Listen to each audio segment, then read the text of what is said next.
Many children in our community do really well. We want every child to thrive, whatever their background, whatever their circumstances.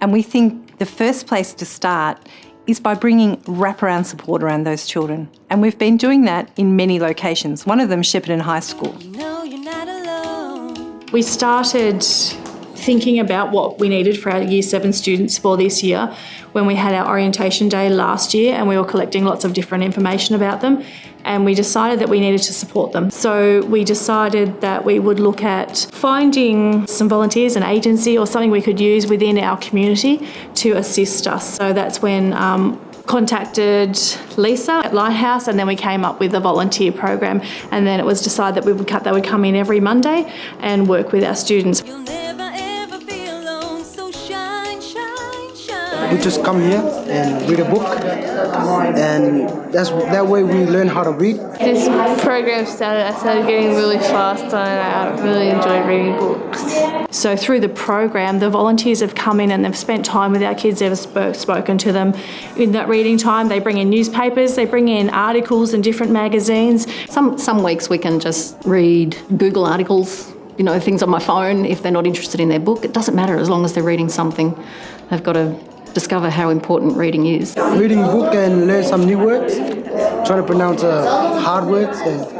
For example, one of our volunteers found out a student, it was a boy who was really disengaged with reading, liked motorbikes. So she grabbed a motorbike magazine and brought it in and engaged him that way. I was always shy to read out loud, and now I can read out loud pretty well. I've got better at reading since I've been reading with them, and it's more funner just sitting there reading with them. So it's really helped our kids, I suppose, be more engaged and more confident with their reading. Some of our students, because they were very low coming in with their reading comprehension ability, this program has helped them to increase that confidence. I'm not a trained educator, so I better try and get them to make use of the punctuation marks so it becomes a bit clearer than just a monotone reading of the text that's in front of them. Our volunteers and our kids are forming deep connections. They now say hello in the supermarket, but the kids also know someone in the future who might give them work experience or a job. And that's what we're all about. Jamil had a book one week that had things in it that cross-referenced with something he was learning in another subject.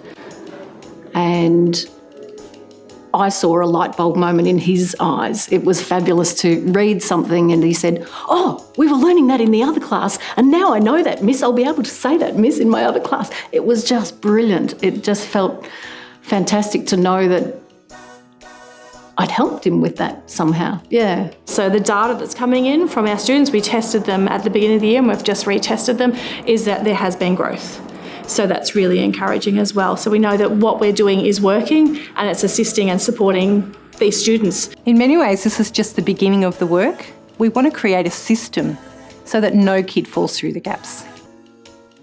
We've been amazed by the support in our community. There's obviously a deep commitment and will for change. We think the answers lie here, and we think by rallying the troops, tracking, monitoring, and looking for outcomes, we can come up with the solutions as a community and we can change the lives and outcomes of young people. Critical for the business community to be involved in education because part of an education is a preparation for a life participating in the economy.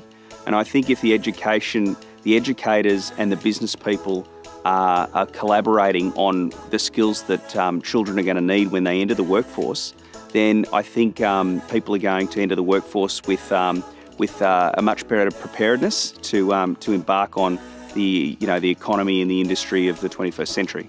It's all about the head, the heart and the hands.